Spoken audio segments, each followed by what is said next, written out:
Hi, Misha here, and a month ago did a little table preview in the cold for the new Zastava ZPAP M72 7.62-39 rifle, nominally RPK style. And now it's time to test fire it and also answer some of your questions and respond to some of your comments from the first video. So we'll kind of switch back and forth, and of course also let Fox get his mitts on it and get his impressions too. And with that, no further ado, we'll dive in and just do an initial test fire with a few rounds. Just a little light test fire.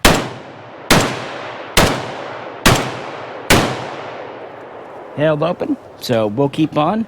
As always, if you could, please do like, share, and subscribe. And if you'd like to help us buy more ammo, there's always Patreon. Alrighty, well, the first test rounds went fine. Started off kind of low and slow. Just brought out a pouch for Yugoslavian mags, and yes, they are the bolt hold open variety. But worked okay for me. Let's let Fox try it. Wolf. Now we'll let Fox give it a go. This is with Wolf in his mag.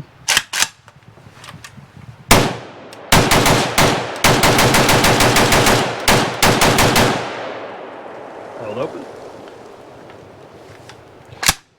And I'm impressed. As always, Zastava never fails on just quality. Definitely has that classic Zastava stamped feel to it, but man, I really do like this extra weight on the front. It's almost like you have the regular Zastava AK, but it's a lot more controllable. Yeah, it's a lot more of a front end. Yeah, but you know what? It's not as heavy as you would think it would be based on how much I don't stuff think is so out here. either. Yeah, And what's nice, that's actually a detachable bipod, so you can always strip her off and make it more into a rifle. And no issues there either. And we were discussing this rather neat feature of the QD bipod. And that kind of gets me to the part in between shooting here. I thought we would talk about some of the comments and questions from the first video. And this is one of those features that really does attract people, because this mount, two-piece style, they're pretty expensive. At least they were until this gun came in. We've seen this before with the pre-band Nichols, and also I believe the M72 AB1 paratrooper had it, and others, which is why myself and others thought if they did an underfolding version of this gun, that'd be pretty cool. But with that, since it is quick detaching, let's pull it off and see how it shoots that way. It's basically a long 7.62-39 rifle. Alright, strip that bipod off for him. Made things a little easier. Break that safety in there, and let's fire a couple.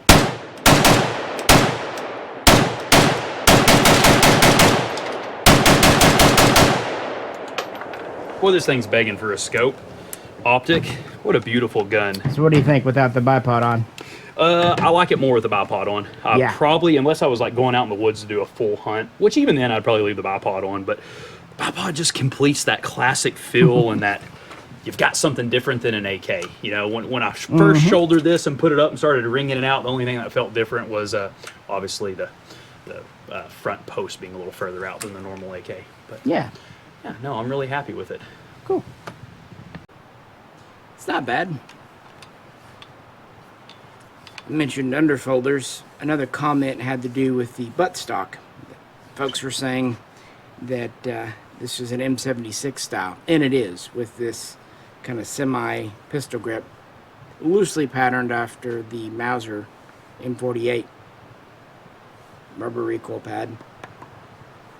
And yes, this is one of the US compliance parts. And I believe the reason they did it, because the regular M72B1 just has the M70 style stock. I think there's two reasons they did it. One, we have the scope rail, which kind of precludes where the normal sling swivel will go, so it'll be back here. Two, this is probably about as close to a RPK clubfoot stock as Zastava has in their toolbox. And I get it. It's a unique stock. And if you just don't like it, one big screw, one big bolt, pull it off, put on an M70, either surplus or new. With that, I'll try it without the bipod on. See what we think. And Misha's turn. I'm going to give her a go without the bipod.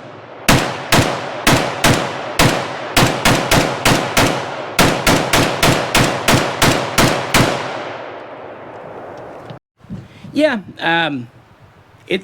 taking the bipod off definitely saves a good bit of weight. In fact, this way kind of reminds me, back in the 90s, there were some Egyptian guns and Chinese guns that came in with a 20-inch barrel. There was even the original Romanian AES-10, but this is heavier. I do like the option of it coming off. Save weight, storage. It also means that the aftermarket, if they really, really wanted to, could make an alternative bipod, maybe an adjustable one for it. All that said, yeah, I think for the most part, having it on doesn't really detract and does help. And with that, we've been kind of firing offhand. We'll need to go on the bipod, maybe even go prone with this guy. I think it's really nice that you can pull it off. It does save about a pound, and you don't have that kind of rattle. That's just what they are. As I pointed out in the preview video, it's kind of nice that they gave you a somewhat shorter cleaning rod, because if you don't kind of pull it down out of the way, you've got to kind of finagle the bipod off, and yeah, it's just easier to kind of pull it down, jank it off, and go from there. Another thing related to the stock that was commented on is this here pistol grip. This is another US part, and some didn't like how they didn't completely sand it down, didn't completely finish it. And to that I say, look, most US compliance pistol grips are just the cheapest knockoff Magpul or Tapco. Remember those guys? Whatever. This is at least wood, and seemingly pretty good wood. It's not too big, not too small, very ergonomic. I agree, it's a little bit rough hewn, but you know what? You've got sandpaper and two good hands. Sand it down and stain it a bit. I would rather have this, something you can work with. And again, it's not splintery, just, you know, a little bit raw wood, as opposed to just a cheap, ugly plastic grip, because that would kind of ruin the whole look of the gun.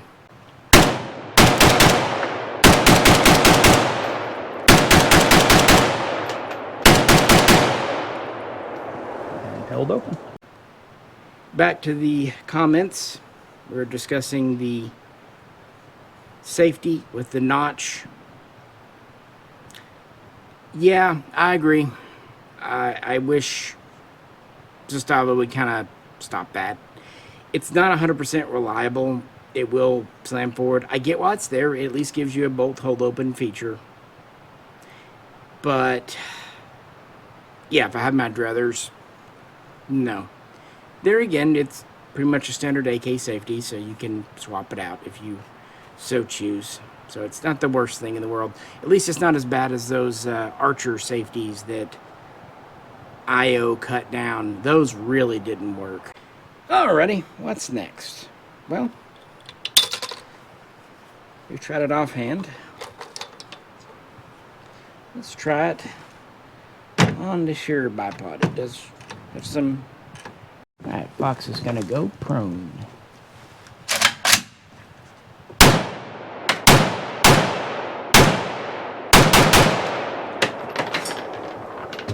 Better position.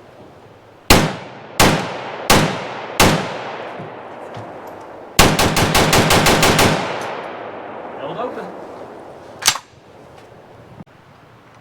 And it continues to be reliable.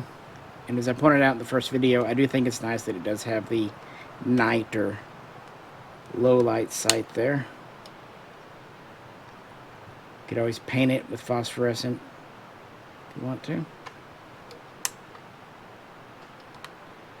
This sugar scoop is a US part. What'd you think, prone? I think I really like it. That's a gun, the more I shoot, the more I seem to enjoy. RPKs are just fun. I know they may not be practical. People are like, well, you don't really get much more range or accuracy because of the long barrel with that car. You feel like you're really something, though. You feel like you're fun. Yeah, they're fun. If you're looking for a gun and you just want to change up your AK collection, or just get something that everybody's going to say, ooh, ah, let me shoot, that's it. And I just like it because it's a classic feel, man. It's the closest you're going to get to. And I've noticed that barrel is cooled pretty quick. Yeah, the barrel did cool pretty quick, especially after having, what, 150 rounds through it, probably, and 120? At the least. Yeah, maybe 200 rounds through it. Yeah. I like it. Another thing folks commented on, I had said in the original video, it has the spring-loaded retainer back here. Can I get it there? There we go. And this is more something you see on, or you can do that. Either way. Thought I might do that. But you see it more on like an M70 AB2. And a couple of folks commented that they think they just use the same receiver. I think you're right. Because once you get a semi-automatic receiver approved for import, don't mess with a good thing. It was approved, it was good. But as far as I know, the M72B1s did not have this, at least originally. That said, I do believe the pre-ban Mitchells had it as well, probably much for the same reason. Again, once you get something approved by the government, you don't want to go mess. It didn't really hurt anything. I actually think it makes disassembly, reassembly a little easier.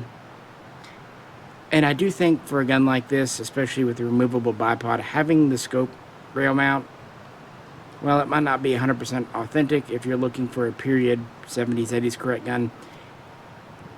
I don't blame them for putting it on. Alright, let's try this here on the bottom.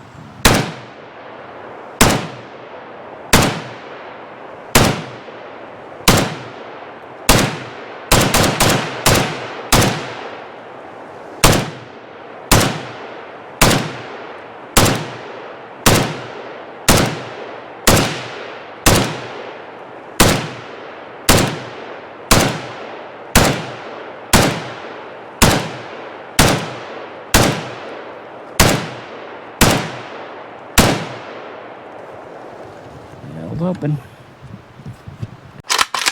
Do like that it has the original Zastava double hook trigger. It's still very much a military. One last thing that was commented on that I truly did not notice, I can't imagine why, was how they moved some of the gobbledygook on the receiver down here. And apparently to some on the other Zastavas with that warning being more apparent, that bothered some folks. And I get it, you know, your choice. Obviously it doesn't bother me, I can't see the darn thing. But they did move it, and hopefully they will kind of keep it there for the M70 series and other things going forward. And now I'll let Fox do the last mag.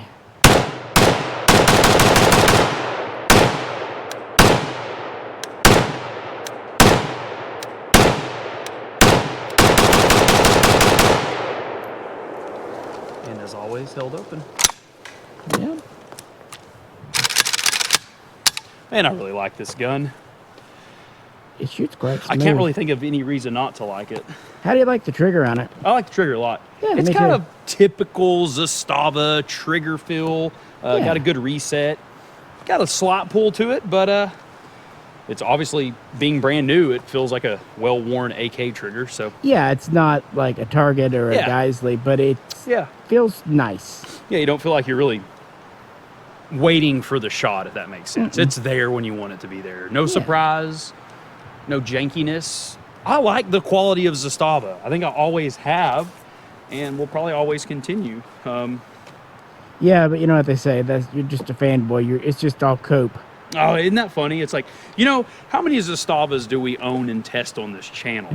And it's like, I have no problem telling you if I don't like the gun or if there's an issue, but there's just not. And I mean, are there better AKs or worse AKs? Well, sure. You know the best thing What's that? is when it's the PSA guys saying that the Oh, yeah, that's my Zastava guys are favorite. the ones coping. Yeah, just as good kind of crowd. Yeah. Yeah. No thanks. We've had no failures of any kind, either for me or Fox. We've tried all 4 magazines. It's a little tough. New stuff here. It's a little rattly, but that's just how RPKs are. And like Fox said earlier, it's not near as heavy as you'd think. It's heavy, but it feels good. I don't get the criticism of Zastava. I think they've proven themselves. I mean, they are bringing these guns in thousands at a time, so there will be lemons. You know the mantra. Everyone makes a lemon, HK, SIG, FN included. But outside of the 1 or 2 ones that aren't quite right, for the price point these come out at, or the M70s or the M92s come out at, and the fact that they're doing chrome lined cold hammer forged barrels now as opposed to just cold hammer forged, it's hard to say for a true kind of AK person anything bad about them, frankly. The bolt throw, it's fine. It should smooth out more. Trigger is nice. Safety throws fine. No, I'm in no way disappointed, and I don't believe Fox was either. But let me know, have you picked up one of the ZPAP M72s that just came out at the end of 2024? And if so, how has your experience been? Appreciate you tuning in. Appreciate your feedback and comments. As always, if you could, please do like, share, subscribe. I know it's kind of mundane, but there it is. And if you'd really like to help support us, get more ammo, get out here, check out Patreon and all that good stuff. But she was boringly reliable, which is kind of what we like around here. With that, this is Misha, and on behalf of Fox 2, we'll both catch you very soon.